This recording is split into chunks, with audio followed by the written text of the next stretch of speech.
샬롬, 주 안에서 열매 맺는 아침 말씀 묵상입니다. 오늘 함께 나눌 말씀은 이스라엘이 둘로 나누어지는 그 이유가 나오는 본문입니다.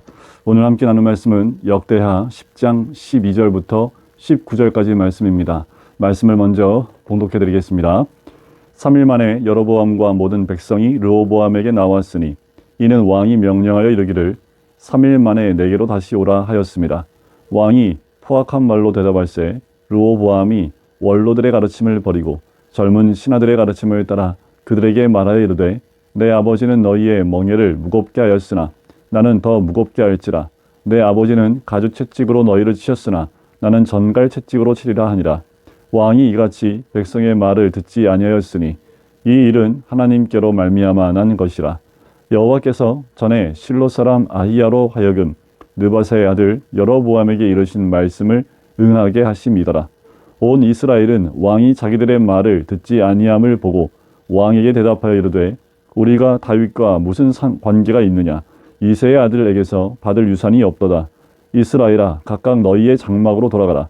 다윗이여 이제 너는 내 집이나 돌보라 하고 온 이스라엘이 그들의 장막으로 돌아가니라. 그러나 유다 성읍들에 사는 이스라엘 자손들에게는 르호보암이 그들의 왕이 되었더라. 르호보암 왕이 역군의 감독 하도람을 보냈더니 이스라엘 자손이 저를 돌로 쳐 죽인지라. 르호보암 왕이 급히 수레에 올라 예루살렘으로 도망하였더라. 이에 이스라엘이 다윗의 집을 배반하여 오늘날까지 이르니라. 아멘. 오늘의 말씀은 르호보암이 이 이스라엘 사람들의 요청을 거부합니다.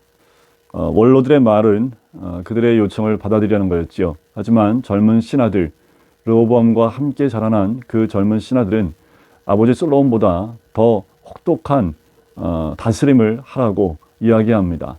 솔로몬보다 더 강한 권세를 가지고 그들을 다스려야 된다라고 이야기를 하지요. 그렇게 너희를 더 무겁게 또 정갈 채찍으로 치겠다라고 이야기합니다. 근데 더 무서운 것은 무엇이냐 하면 르호보암의 이 선택은 결국 하나님 말씀을 응하게 했던 것이라는 겁니다. 자, 15절에 보면 왕이 이같이 백성의 말을 듣지 아니하였으니 이 일은 하나님께로 말미암아 난 것이라는 거지요. 여러분 이것이 얼마나 무서운 건지 모르겠습니다. 우리가 잘못된 선택을 하는 것도 하나님 말씀이 응해지고 또 하나님께로부터 나는 것이라는 것입니다. 우리가 무엇인가 우리의 감정이나 내 욕심이나 탐심으로 이루어지는 모든 것들이 결국 하나님의 말씀이 응하게 하기 위한 또 응하게 되어지는 그 선택이 됐다면 얼마나 더 무서운 것일까요? 결국 가룟 유다가 예수님을 팔아넘기는 것도 마찬가지입니다. 하나님의 뜻을 이루기 위한 또 응하게 되는 것을 되게 하기 위한 그 선택이 가룟 유다의 선택이었지요.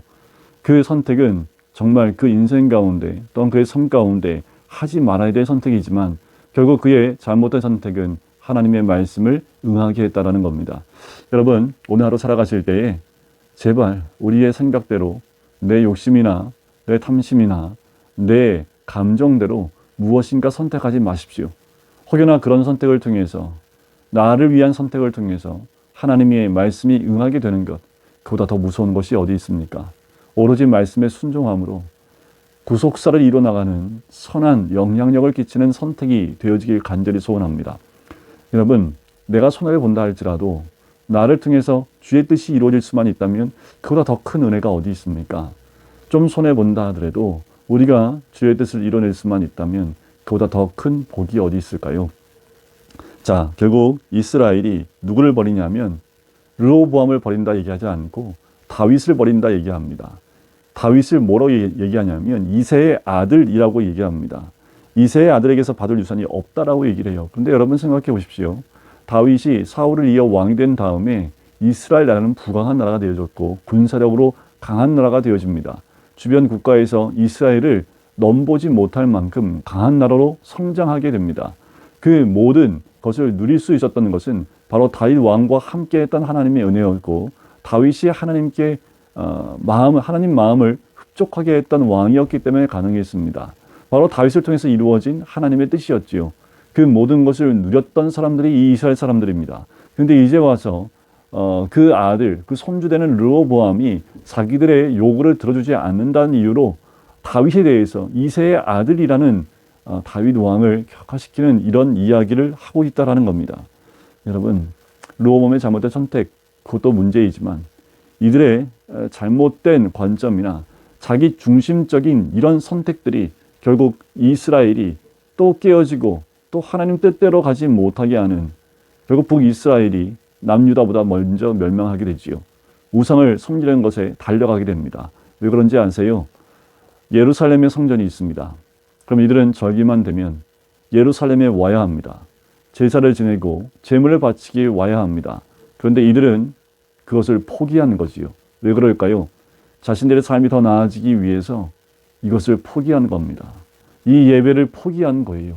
이들이 지금 다윗을 포기했다라는 그 말은 결국 예배를 포기했다는 것과 마찬가지입니다. 여러분, 내가 조금 더 유익함을 얻기 위해서 혹여나 예배를 경히 여기거나 예배를 포기하지 마시기를 간절히 소원합니다.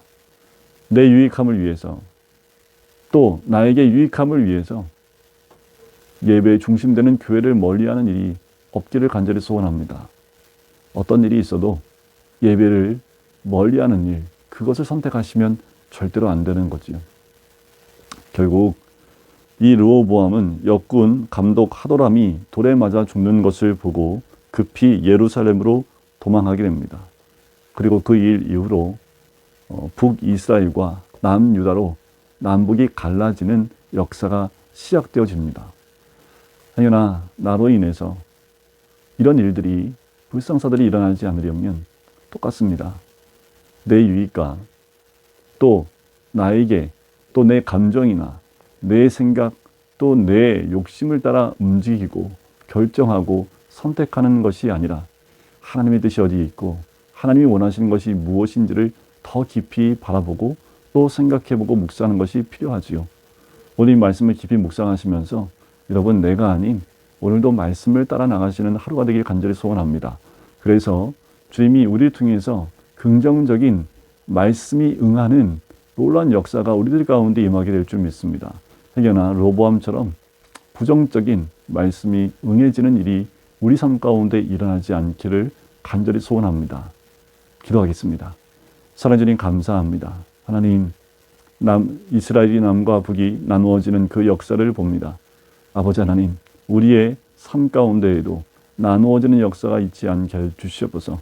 내 욕심을 따라 또 내 권력을 유지하기 위하여 잘못된 선택으로 하나님의 말씀이 응하게 되는 것이 이루어지지 않기를 간절히 소원합니다.